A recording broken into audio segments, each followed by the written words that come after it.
El libro de Melquisedec, la historia de un vaso. Capítulo 5. La gran liberación representa la liberación de Israel en los últimos días. Abraham descubre que la gran liberación se concretizó en Rosh Hashanah. Abraham predica la fe en el Mesías a los cautivos liberados, invitándoles a purificarse en agua. Solo 3 lo aceptan. Abraham rechaza la oferta del rey de Sodoma. Abraham y los fieles deciden conmemorar la fiesta de Sucot en Salem, las perlas del vaso. Bienvenida festiva en Salem, el encuentro de Abraham y Melquisedec. De la cima de la colina, en tanto que yo vibraba con la alegría de los cautivos en aquella mañana de liberación, oí la voz de Yahweh hablándome en medio de la llama. Esta liberación que hoy se concretiza representa la liberación que he de operar en los últimos días, salvando a los remanentes de tus hijos del cerco de numerosas naciones que se aliarán a Gog con el propósito de destruirlos. En aquel día en que triunfaren sobre mi pueblo, mi indignación será muy grande y contenderé contra él por medio de la peste y de la sangre. Lluvia inundante, grandes rocas de granizo, fuego y azufre haré caer sobre él, sobre sus tropas y sobre sus muchos pueblos que estuvieren con él. Así yo me engrandeceré, justificaré mi santidad y me daré a conocer a los ojos de muchas naciones, y sabrán que yo soy el Señor.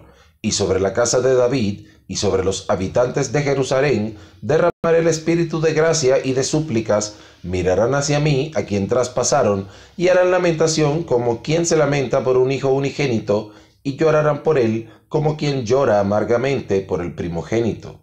En aquel día habrá una fuente abierta para la casa de David y para los habitantes de Jerusalén, para remover el pecado y la impureza. Consciente de la importancia histórica de aquel día de liberación, tomé un calendario y miré con sorpresa, pues era Rosh Hashanah, o día de las trompetas. Aquel era el primer día de un año nuevo. 10 días después vendría el Yom Kippur, el día de la purificación de los pecados. En el día 15 tendría lugar la fiesta de Sucot, la alegre fiesta de las cosechas de otoño. La llama que para mí se había convertido en una representación del Mesías prometido se apagó en el momento en que descendí al encuentro de los pastores y de los muchos cautivos ahora liberados. Llenos de alegría y de admiración, todos querían saber cómo había llegado a ser posible tan grande liberación solamente con la utilización de aquellas antorchas y cuernos. Les hablé entonces de la importancia de aquel fuego que se había desprendido del altar para liberarnos en aquel valle, identificándolo como el Mesías Salvador. Al ver que todos estaban en sus cuerpos y mantos la suciedad de la esclavitud, los invité a seguirme hasta el río Jordán, donde todos podrían bañarse para la purificación de sus pecados. Solamente 3 personas atendieron la invitación: Lot y sus 2 hijas más recientes. Los demás regresaron contaminados hacia sus casas. Antes de partir, el rey de Sodoma vino a mi encuentro, prometiendo darme todas las riquezas recuperadas en aquella mañana. Yo rechacé su oferta para que nunca jamás alguien pudiera decir que yo me enriquecí con aquel saqueo. Permanecimos acampados en los márgenes del río Jordán, en las proximidades de Jericó, por 12 días. En aquellos días de refrigerio, todos se hallaron libres de las impurezas, dejándolas en las aguas del Jordán. Este era un preparativo especial para la fiesta de Sucot que decidimos conmemorar en Salem. Llenos de alegría, iniciamos una marcha ascendente rumbo a la ciudad de Salem, inconsciente de la feliz sorpresa que nos aguardaba. Yo seguía frente teniendo a mi lado a Lot y a sus 2 hijas, y detrás venían los 300 pastores conduciendo el gran rebaño.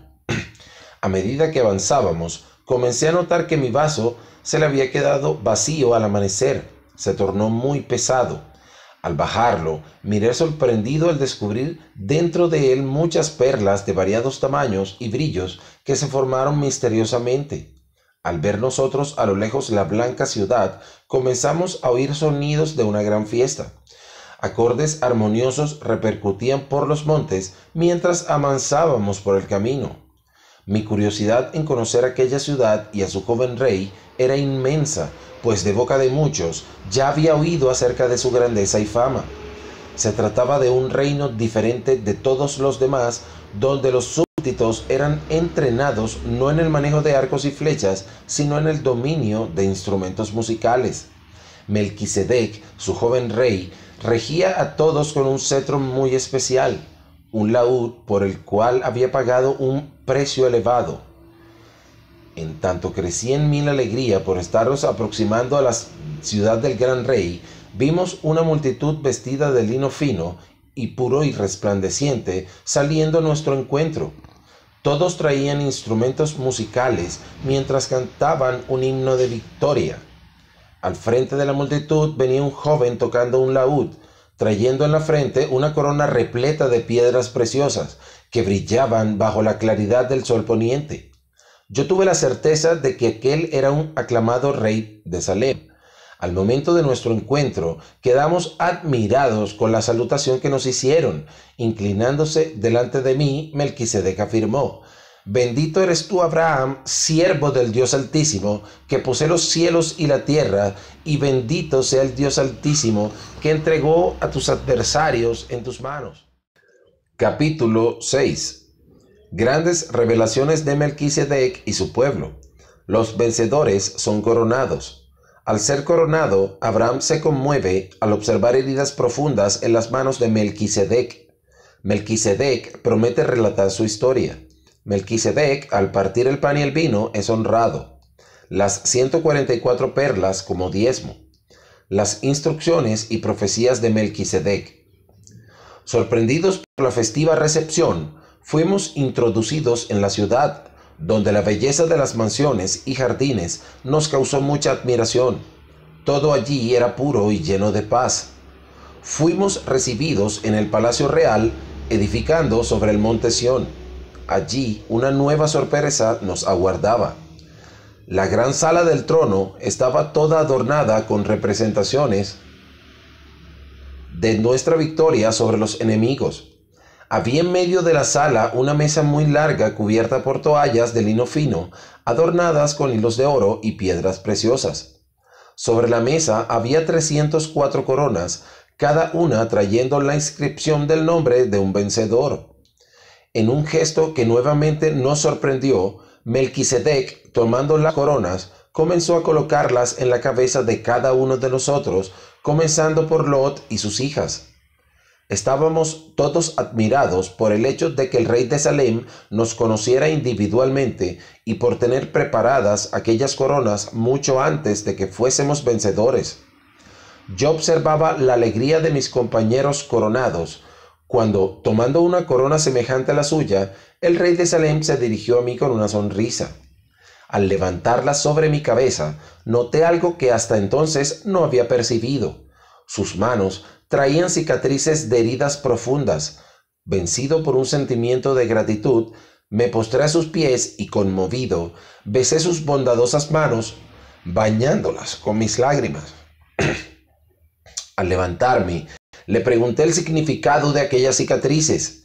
Con una tierna sonrisa, él prometió que iría a contarme toda la historia de aquel próspero reino y de cuánto le costó obtener su paz. Después de coronarnos, Melquisedec nos hizo sentar alrededor de la gran mesa y comenzó a servirnos el pan y el vino. A partir de aquel momento, comenzamos a honrarlo como sacerdote del Dios Altísimo. En un gesto de gratitud, tomé el vaso repleto de perlas y lo coloqué a los pies del rey. Tomándolo en los brazos, él comenzó a acariciarlo sin atentar hacia el brillo de las perlas. Expresándome la gratitud por aquella ofrenda, me dijo que aceptaría el vaso y que de las perlas solamente aceptaría el diezmo. Inmediatamente comencé a contar las joyas, separando las más bellas para el rey. Había un total de 1440 perlas, de las cuales le entregué 144. Él las guardó cuidadosamente en una cajita hecha de oro puro, en cuya tapa había lindos adornos con incrustaciones de pequeñas piedras preciosas.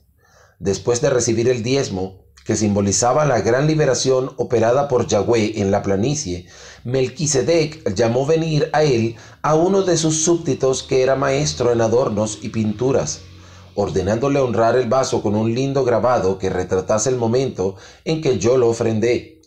Mientras el jarro era pintado, Melquisedec comenzó a contarme la historia de su reino, desde su fundación hasta aquel momento en que estábamos conmemorando la gran victoria sobre los enemigos.